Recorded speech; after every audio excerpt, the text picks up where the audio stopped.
শ্ৰদ্ধাৰ ভক্তবৃন্দ, অগ্নিনাভ মন্দিৰলৈ স্বাগতম জনাইছোঁ। আজি বিশেষ উদ্দেশ্যেৰে আপোনালোকলৈ পুনৰটি ভিডিঅ' প্ৰেৰণ কৰিব বিচাৰিছোঁ। আন একো নহয়, অগ্নিনাভ মন্দিৰৰ পৰা যেতিয়া ভক্তই নিৰ্মালী ভাগ লৈ যায়, আমি সুবিধা থাকিলে এখন কাপোৰেৰে খুব ধুনীয়াকৈ বান্ধি দিওঁ আৰু বাবাৰ আশীষ হিচাপে নিৰ্মালী ভাগ থ'ব কওঁ।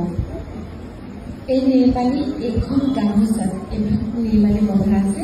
আমি আজি পুনৰ আকৌ এখন কাপোৰেৰে এই নিৰ্মালী ভাগ বান্ধি তেখেতক দি পঠিয়াম। সবিশেষ তেখেতৰ মুখেৰে শুনক, তেতিয়া বুজি পাব সকলোখিনি কথা আপোনালোকে। হয়, মই অগ্নিনাথ বাবাৰ তালৈ আহিছিলোঁ। মই অহা বছৰৰ আগষ্টৰ মাহত নিজৰ আশা লৈ আহিছিলোঁ। তেতিয়া মই শিখাবাক কৈছিলোঁ যে মই নিজৰ আশাটো, আৰু শিখাবাই মোক তেতিয়া কৈছিলে যে এই নিৰ্মালী ভাগ তুমি বান্ধি থবা আৰু নিজৰ যোনটো তোমাৰ থাপনা, সেই থাপনাত তুমি ৰাখি থবা। আৰু যিহেতু মই কৰ্মক্ষেত্ৰৰ জৰিয়তে মই গুৱাহাটীত থাকোঁ, মোৰ ঘৰ আমগুৰিতে হয়, কিন্তু সেই কৰ্মক্ষেত্ৰৰ যোগেদি মই যোনটো ভাড়াৰ ৰেণ্টত থাকোঁ, তাতেই মোৰ যিখন থাপনা, সেই থাপনাখনৰ তলত মোৰ এটা আপোনাৰ শ্বৰ্ট চাৰ্কিট হৈ গোটেই ৰুমটো তেনেকৈ জ্বলি গৈছে। কিন্তু মই নিজে আচৰিত, মই এবছৰ ধৰি যিটো আশা পূৰণ হৈছে সেইটো মোৰ অলৰেডি আপোনাৰ মাৰ্চ মাহত মোৰ পূৰণ হৈছে, কিন্তু মই নিজৰ সময় উলিয়াব নোৱাৰি আহিব পৰা নাছিলোঁ। তাৰ লগতে এই যিটো থাপনাৰ ভাগ জ্বলাৰ পাছতো এই যোনটো আমাৰ নিৰ্মালী, সেই নিৰ্মালী ভাগ তেনেকৈ আছে। মই আজি আহিছোঁ, ৰাতিপুৱা আহি পেলাই লগালগ মই বাবাৰ ওচৰলৈ আজি আহি আশীষ লৈছোঁ।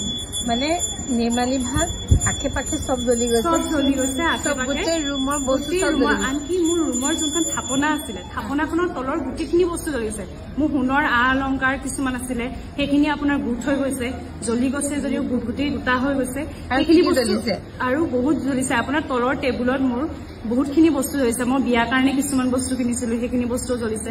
আৰু অন্যটো নহয়, অকল মই নহয়, মোৰ যিমানখিনি কৰ্মক্ষেত্ৰৰ লগত জড়িত তেওঁলোকেও আহি নিজে যেতিয়া দেখিছে, তেতিয়া তেওঁলোকে নিজেই আচৰিত হৈছে যে ইমানখিনি বস্তু জ্বলিছে, এখন কাপোৰ কেনেকৈ নজ্বলিব পাৰে। আৰু ইয়াতে নিৰ্মালী ভাগ আপোনালোকে দেখি গম পাইছে, এডাল সূতাও মানে টোপোলাটোৰ পৰা জ্বলা নাই, এডাল সূতাও জ্বলা নাই, কেৱল ধোঁৱাৰ কাৰণে মানে গামোচাখন ক'লা পৰিছে। যিহেতু এই ভাগ ইমান শক্তি থকাৰ বাবে আজি খুলিবও নিদিলোঁ মই, আৰু ৰাখিও নথলোঁ। এইবাৰ পুনৰ এখন কাপোৰেৰে বান্ধি তেখেতক দি পঠিয়াম অগ্নিনাভ বাবাৰ আশীষ হিচাপে। ঠিক আছে, হ'ব দিয়া।